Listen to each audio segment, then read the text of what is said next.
Warning, this video contains major spoilers for The Last of Us 2. If you have not played the game yet and don't want it spoiled, do not watch this video. This was the moment that I knew Naughty Dog were attempting something incredibly ambitious. Of course, at this stage it was just my intuition speaking to me. I didn't know who Abby was, just that she was the antagonist who clearly had malicious intent towards our heroes. All I was sure of at this point was that they were going to tell us both sides of whatever story was about to unfold in order to muddy our perception of who the villain really was. Little did I know how far the scope of their ambition would go. Shortly afterwards, the brutal murder of Joel would cause me to largely forget about my earlier intuition, and the game then proceeded as a fairly typical revenge story does. That is, of course, until that pivotal moment where Abby and Ellie are squaring off in the theatre, the first of three big crescendo moments as I see it, the end of Act 1, if you will. At the time, as I believe most people would have, I thought the flashback scene with Abby at that moment was just a supplementary scene to help build up that moment and add some extra emotional weight, and that we'd soon find out what happens next. But instead we're treated to the message, Seattle, Day 1. This was when the true scope of their ambition was revealed to me. It hit me like a truck. Wave after substantial wave of revelation and realization smacking me in the face, leaving me feeling stunned with a loose grip on the controller and no doubt a dumbfounded look on my face. Naughty Dog were going to force us to play as Abby for the entire 3 days in Seattle, the same 3 days we've just played through as Ellie. They would do this so that when we got back to that moment in the theatre, we would have all the facts, both sides of the story, and that we would see that scene through different eyes as a result. However, even though I knew exactly what they were trying to achieve, I couldn't immediately buy in. I hated playing as Abby. I didn't care about her or any of the other characters around her. Yet at the same time, I was utterly and completely immersed as I moved through the stadium. The game was spurring me onwards and I felt compelled to see it through. As I continued through Abby's story, I respected Naughty Dog for being so bold with their creative vision, but continued to feel there was absolutely no way they could pull it off. Their ambition was unattainable, my mind was made up, and there was no chance that I would change it about this character, considering everything she'd done to my beloved Ellie. I mentally challenged the game to prove me wrong. And my God, did it ever. Slowly but surely, Abby's story arc chipped away at my armour. Although I was heavily resistant at first, rejecting emotional moments out of hand, even chuckling on occasion at the game's futile attempts to make me feel something for these people. For a while, I found myself wishing that Naughty Dog had chosen to go in another direction, because despite being in awe of their ambition, I continued to believe it was an impossible task from the outset, so they should have just chosen to write the story differently. Nonetheless, the game kept chipping away, and after a certain point, I stopped resisting and just went with it. Open to changing my mind, but sure I wouldn't, I settled in to enjoy the journey as much as possible. From the side story with Owen, and the subtext about the Fireflies who have lost their way, to the story of the outcast Seraphites, and the overarching social commentary about the wolves, the scars and their differences, as they all just try to survive in a truly messed up world. There was plenty to keep me interested, and I was having a great time. But I still wasn't feeling much towards Abby, or so I thought. Although I was unaware of it up to this point, deep cracks were already appearing in my armour, and something was about to happen to make me realise it. Enter the hospital basement. For me, as a horror game enthusiast, this area takes the survival horror element of the game and distills it into its purest form, to to create something that delights that part of me that loves to feel afraid, that craves to be put into the most isolating, terrifying, macabre situation there is, and given no other option than to push forward. The section itself was short, but creepy and well executed, and audio cues and past experience combined had already informed me it was building to something.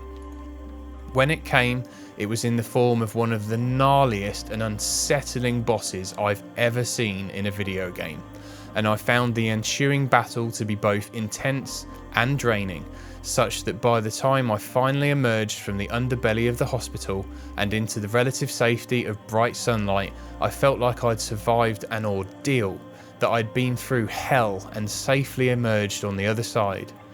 But I hadn't done so alone. This is when the realisation hit me. I found myself feeling a reluctant connection to Abby, and I knew that moving forward, things would feel different. This was my first clear sign that, against my better judgment, Naughty Dog's outrageous attempt to emotionally affect me in a way that I didn't believe possible was working. The armour was gone. It was then, with a certain level of apprehension and dread, that I approached the aquarium towards the end of Abby's day 3, knowing full well what she was going to find there. And when she did, her reaction broke me. The floodgates opened and I mourned with her. Back at the theatre scene, I was stunned to find myself unable to figure out whose side I was on. I was firmly on the fence and found the fight against Ellie to be truly uncomfortable. I didn't want to harm Ellie, but I also didn't want Abby to come to harm either. I was relieved for it to end in a truce of sorts, with both of them alive and breathing.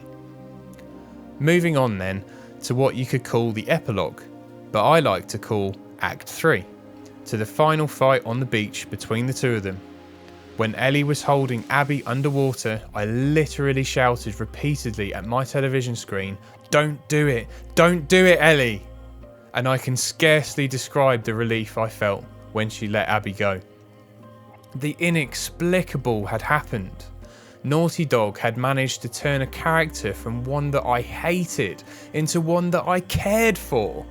I even felt deep empathy for her at this point, sympathising with the woman who had now paid a far higher price than she ever deserved.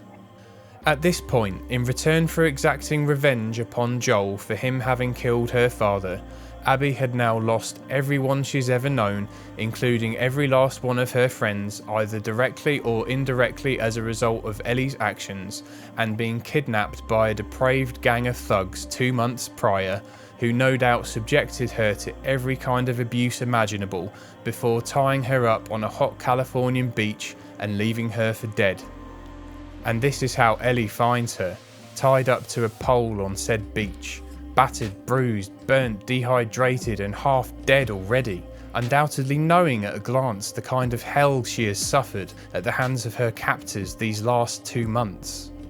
However, even in spite of the fact that on top of everything else, Abby had spared Ellie's life twice at this point, Ellie still couldn't let it go. At least not until she had almost drowned Abby and had a last second change of heart. It was at this point that the flip happened. The flip being, in my view, one of the biggest emotional curveballs in narrative history. The transformation was complete. Ellie had failed to escape the cold grip of revenge until it had extracted every last drop of humanity from her. Revenge had had its fill, it was finally sated. Ellie was now the antagonist of this story. Now, I've been talking for a while, and you may be asking yourself, when is he going to get to the point? Well, the fact is, there are so many things I love about this game, and I could spend an hour talking and still not say everything I'd like to say. I could talk about how the game looks more next gen than anything else besides the Demon's Souls remake, or that the game is a world building masterclass where nothing breaks the immersion and everything about it furthers the game's single cohesive vision. But there's not enough time for that, and this is not a review. Instead, I'd like to focus upon the most important reasons that this game had such a significant impact on me. The idea of the roles of antagonist and protagonist swapping through narrative is not a new one. It's been explored many times in movies and books throughout the years. However, it's never been done quite like this. It's the fact you take direct control of the characters that makes it so impactful, and Naughty Dog are acutely aware of this, and as such they crafted a game that so perfectly takes advantage of this unique medium of video game storytelling as to take the player on an emotional rollercoaster unlike any the world has ever seen in my view. They manipulated my emotions with such glorious precision, I may as well have been a puppet on strings. Except they did it without making it feel forced at all, by simply exposing me to Abby's reality as fairly and honestly as I had been exposed to Ellie's. They left me to make my own conclusions about the events at play here, and how I felt about the actors on this grand stage. Not to mention, The Last of Us 2 handles this gritty and realistic take on the revenge story with a level of panache that only Sons of Anarchy can.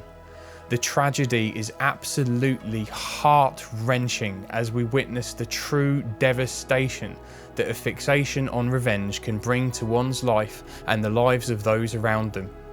This game made me feel things that I've never felt in a video game before. Powerful emotions that have created a lasting impression on me that I will never forget, an accolade unquestionably shared by all of my favourite games ever made. It is for that reason that The Last of Us 2 is not only my game of the year, but it also enters my top 10 list of best games of all time. A view that did not falter even after a second playthrough. I am making this video prior to the Game Award announcements, so I do not know whether or not this game will win the overall award, but either way, the developers should be incredibly proud of themselves because what they have pulled off here is a tremendous achievement. They took a huge risk and decided to pursue a radical change in human perception through compelling narrative and masterful exploitation of the medium.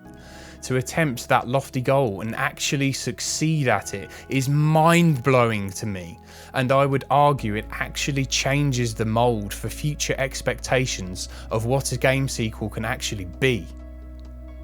The Last of Us 2 then, to me at least, is more than a game. It is art. If you liked this video, please consider pressing the like and subscribe buttons. It's free to do and helps to support me in making more videos like this one.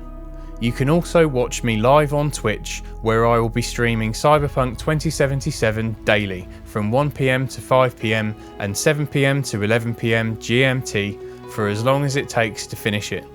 You can find me at twitch.tv/Don_Fuchsius or click on the link in the description. Until next time, take care.